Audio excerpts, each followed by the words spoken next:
नमस्कार. नाश्ता करून आलाय? म्हणूनच अशा पद्धतीने 4 जणांचं आपलं टीम दिलेली आहे. ठीक आहे, चालेल, थँक्यू. तर ही कशासाठी असते याचा संदर्भ आपली टीम देईल. तर थोडक्यात हे सांगतो की बाबा ही आरोग्य तपासणी या शाळेला तुमच्या हॉस्टेलला सुद्धा होते. तर ही तुमच्यासाठी आरोग्य तपासणी शासनाकडून आता कंपल्सरी सुद्धा केलेली आहे. तर याचा फायदा जो ती तपासणी तुमची होते, जे तुम्हाला काही आजार असतील, तुम्हाला काहीतरी प्रॉब्लेम्स असतील किंवा तुमच्या काहीतरी समस्या असतील, तर हे आपण घरी ज्या वेळेला असतो त्यावेळेला आपण आईला सांगत असतो. तर आता आपण इकडं आहे, शाळेत आहे, हॉस्टेलला आहे. तर ज्या वेळेला आपल्या शाळेमध्ये असं जे आरोग्य तपासणी होते त्यावेळेला तुम्ही आवर्जून, आता हे डॉक्टर्स आहेत तर त्यांना तुम्ही निसंकोच काय प्रॉब्लेम असेल तो तुम्ही त्यांना सांगायचा आहे, जेणेकरून ते तुमची तपासणी करतील, तुम्हाला पुढील मार्गदर्शन करतील. थोडक्यात आरोग्य शिबिर म्हणजे आरोग्य तपासणी तुमची यासाठी आलेली ही टीम, यांचं सर्वप्रथम मी स्वागत करतो आणि आपली माफी मागतो की मला थोडा वेळ झाला यायला. तर बाळांनो, मगापासून तुम्ही सगळं सांगितलं असेल माहिती. आता आपले बरेच विद्यार्थी आपले हॉस्टेलला गेलेत नाश्त्याला. तर ही आरोग्य तपासणी जी आहे ती तुम्ही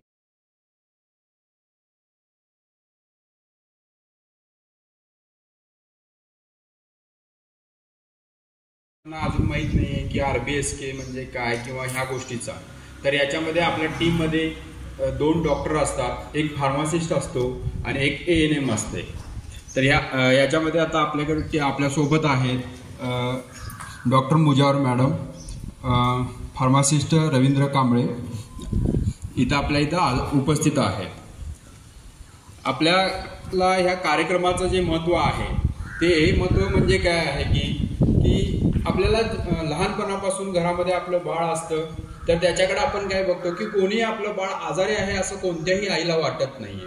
म्हणजे ते बाळ आजारी असेल नसेल हा भाग वेगळा, पण सुरुवातीला असं वाटत नाही की म्हणजे जे काही गोष्टी असतात म्हणजे मानसिकदृष्ट्या म्हणा किंवा शारीरिकदृष्ट्या, फक्त आई वडिलांना एकच माहिती आहे की शारीरिकदृष्ट्या आपण आपलं बाळ दुर्बळ आहे म्हणजे आजारी आहे एवढंच त्यांना माहिती आहे.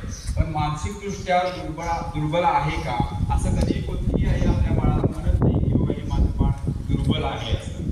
तर याच्यामध्ये काय आहे की आपल्यामध्ये 0 ते 18 वर्षापर्यंत सगळ्या म्हणजे कोणतंही ऑपरेशन असेल तर जास्त असतात. त्यामुळे हे असे बारीक सारीक छोटे छोटे आजार आहेत ते आपण दवाखान्यामध्ये जाऊनच त्याची शहानिशा करून किंवा त्या तज्ज्ञांना दाखवूनच केले पाहिजेत. यासाठीच हा कार्यक्रम आहे. तर याच्यामध्ये काय आहे की आपल्या भारताचं जे भविष्य आहे ते कोणाच्या हातात आहे? आता तरुण वर्गाच्या.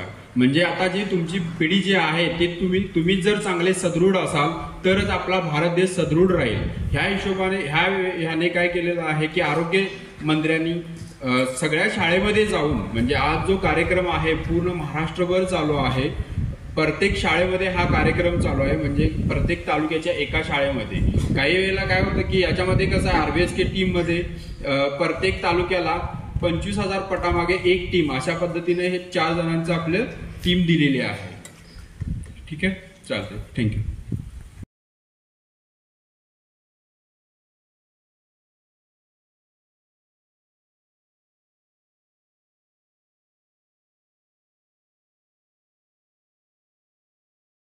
तुम्हाला सांगितलीच आहे. आता हा कार्यक्रम जो आहे राष्ट्रीय बाल स्वास्थ्य कार्यक्रम अंतर्गत महाराष्ट्र शासनाचाच हा कार्यक्रम आहे.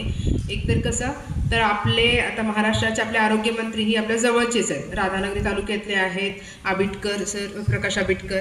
त्यांच्यामार्फत तर बरेच असे आता वर्षभर म्हणजे आपले ते असेपर्यंत आपल्याला असे वेगवेगळे कार्यक्रम करावेच लागणार आहेत. आजचा सुद्धा कार्यक्रम हा पूर्ण महाराष्ट्र राज्यामध्ये होत आहे. प्रत्येक तालुक्यामध्ये जे राष्ट्रीय बाल स्वास्थ्य कार्यक्रम अंतर्गत आपलं कसं 0 ते 18 वयोगटापर्यंतच्या मुलांची तपासणी ही RBSK मार्फत केली जाते. प्रत्येकच वर्ष आहे. आता जवळपास 2007 पासूनचा असा उद्देश तेच आहे. आम्हाला सांगण्यात आलेलं तेच आहे की 0 ते 18 वयोगटाचं का महत्त्व दिलेलं आहे लहान मुलांच्या आरोग्यासाठी. तर जर लहानपणीच आपलं आरोग्य चांगलं असेल तर आपण आपलं भविष्य चांगलं करू शकतो. आपणच आजारी असो, तर जे आपलं स्वप्न बघतोय, जे आपल्याला काहीतरी मोठं बनायचं आहे, ते सगळ्यात महत्त्वाचं काय, पूर्ण तुमची शाळा, तुमचं शिक्षण कशावर अवलंबून आहे, तर तुमच्या आरोग्यावर. तुमचं आरोग्य चांगलं असेल तरच तुम्ही चांगलं शाळेत अभ्यास करणार आणि तरच तुमचं भविष्य चांगलं होणार. जर तुमचं भविष्य चांगलं झालं तरच आपल्या देशाचं भविष्य चांगलं होणार. आणि म्हणूनच आपल्या महाराष्ट्र शासनाकडून असे वेगवेगळे कार्यक्रम राबवले जातात. तर आज पूर्ण राज्यामध्ये आज हा कार्यक्रम घेतला जात आहे. 8:30 वाजता ह्या कार्यक्रमाचं उद्घाटन होतं आणि मोठ्या पटाची शाळा ह्याच्यासाठी सांगितलेले की आजपासून सुरुवात की एकही मूल आरोग्याच्या तपासणीपासून वंचित राहिलं नसलं पाहिजे. चांगली त्याची आरोग्याची तपासणी झाली पाहिजे. त्यासाठी तुम्ही, तुमचे शिक्षक आम्हाला मदत करतीलच आणि करावी ही अपेक्षा आहे, जेणेकरून एकही मुलगा आरोग्याच्या कुठल्या सेवेशी वंचित राहता कामा नये.